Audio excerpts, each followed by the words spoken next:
This is Thomas Tailade from Appit, and I will now show an example of how to handle a text file which is incorporated into the bundle of the app in iOS, and how to be able to manipulate with the data in an effective way. So the first thing you do is that you define a database,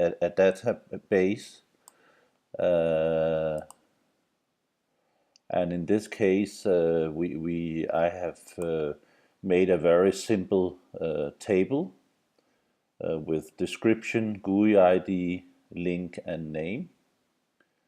The bundle of the data, which is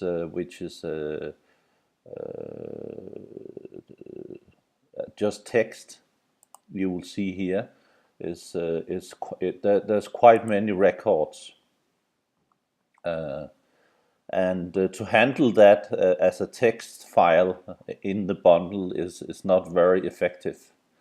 It's better to take the text file and put it into a table.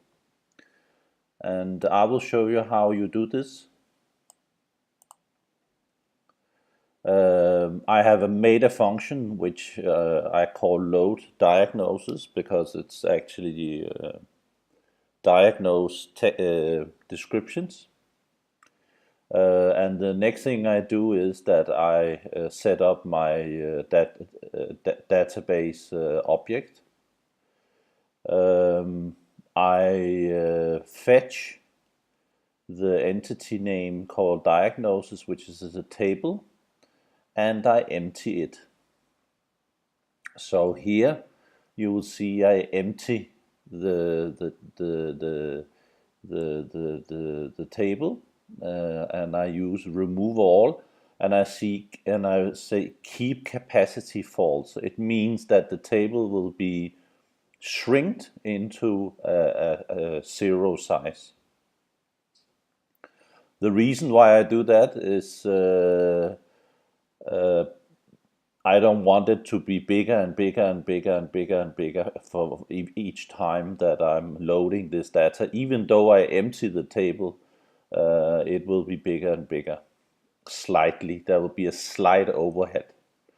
And on the mobile phones we have today, there's no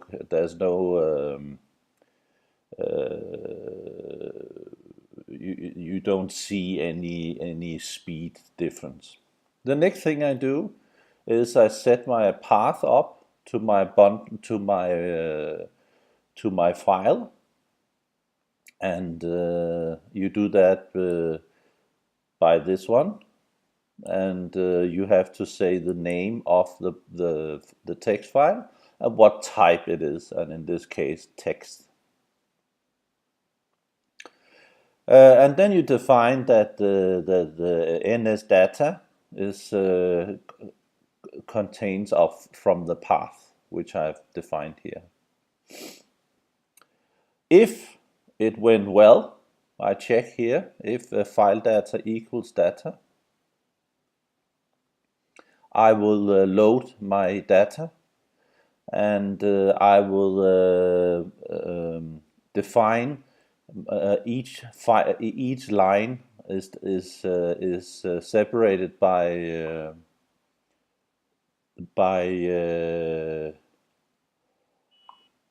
a line feed, and then I simply run through each line, and I put it into the table with a individual GUI ID. By doing this way, you can manipulate the data much faster, and it's quite a simple operation. So I hope that this demonstration helped.